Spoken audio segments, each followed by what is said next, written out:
kama mnavyofahamu, tarehe 29 Julai 2026 Chama cha Mapinduzi ilikuwa na kikao maalum cha halmashauri kuu ya taifa. Kikao kile kilifanyika Zanzibar, Ikulu za Tunguu, ama tunasema Ikulu ndogo Tunguu, na kikao kile kilikuwa na ajenda mbalimbali ambazo tayari katibu wa NEC Kenan ameshazungumza hapa.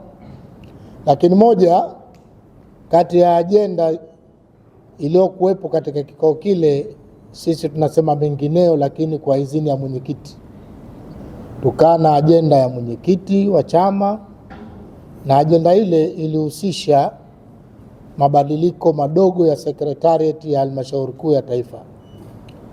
Kama mnavyofahamu kwamba halmashauri kuu ndicho chombo cha mwisho cha uteuzi wa katibu mkuu ama wakuu wa idara.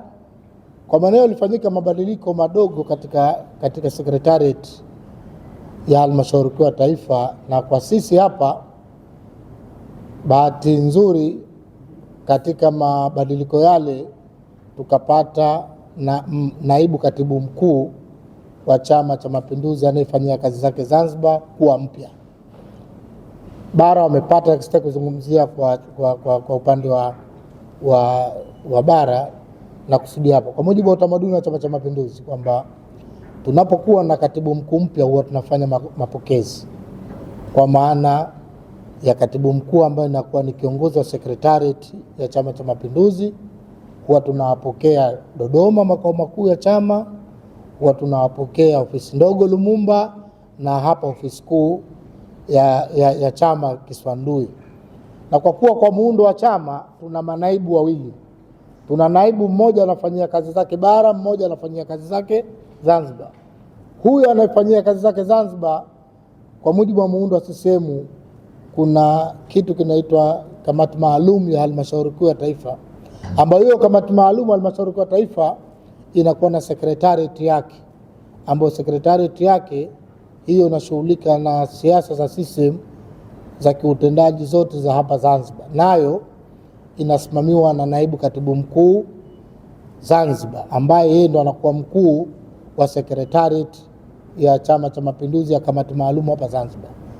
Kwa maana kwa utamaduni wa Chama cha Mapinduzi, tunapompata kiongozi wa secretariat huwa tunafanya mapokezi maalum kwa ajili ya kumkaribisha ofisini, lakini pia kufanya mapokezi kumpongeza kutokana na imani aliyopewa na viongozi wetu wakuu, lakini pia kuthibitishwa na halmashauri kuu ya taifa.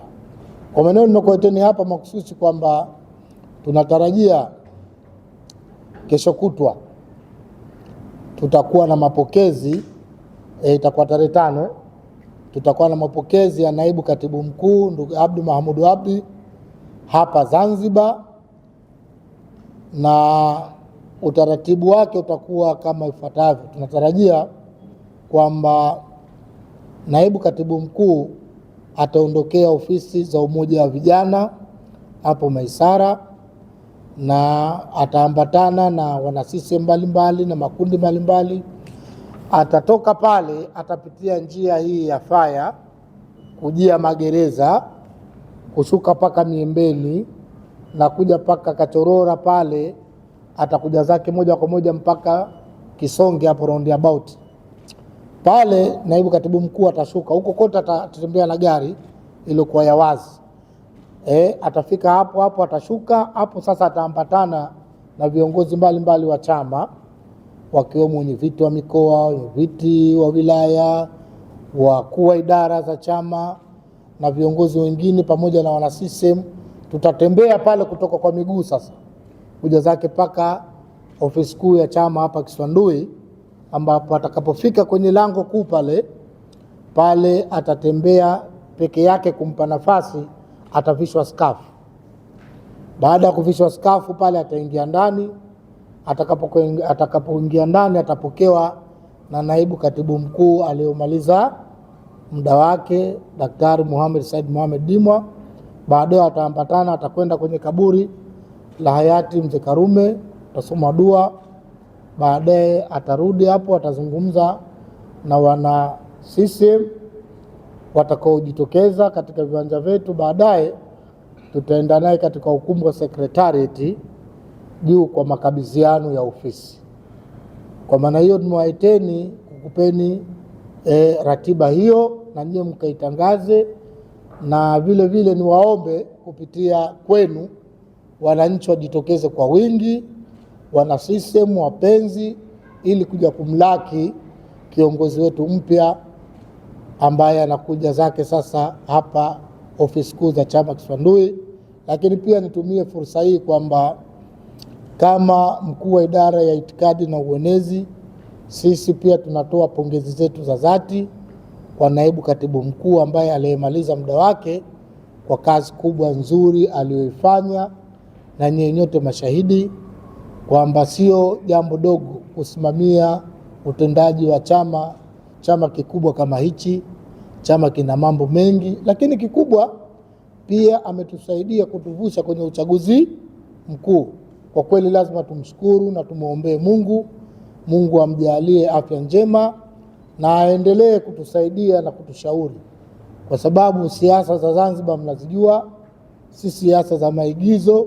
Mimi siku zote nasema kwamba siasa za Zanzibar si siasa za underground peke yake, ni siasa ambazo za kushawishi watu, na ndio maana mnakuta watu wengi huwa wanaandamana, wanataka mikutano ya hadhara. Hata mabadiliko duniani huwa yanatokea kutokana na masi za watu. Umesikia Arabic Spring zile zilizotokea Misri, Morocco, Algeria, ni watu kushawishika. Kwa maana hiyo mimi nimshukuru sana naibu katibu mkuu aliyopita, alitupa mashirikiano mazuri, na ndio maana mkatuona kila wakati tunazungumza na nyie, mkaona tumeendesha kampeni vizuri idara ya uenezi. Kwa maana hiyo mimi nimshukuru sana kwa niaba ya wenzangu wote wa idara, na tunatarajia leo tutakuwa naye hapa, atakuja kuzungumza na staffing wa Chama cha Mapinduzi, lakini nimeona kama ni msemaji wa chama na nini mtaenda nayo, kwamba tunamshukuru sana kwa busara zake, hikma zake, lakini pia kwa miongozo yake. Tunamtakia majukumu yake mengine mema, bado ana nguvu na naamini bado anaweza kutumika kama watakavyoona viongozi wetu inafaa.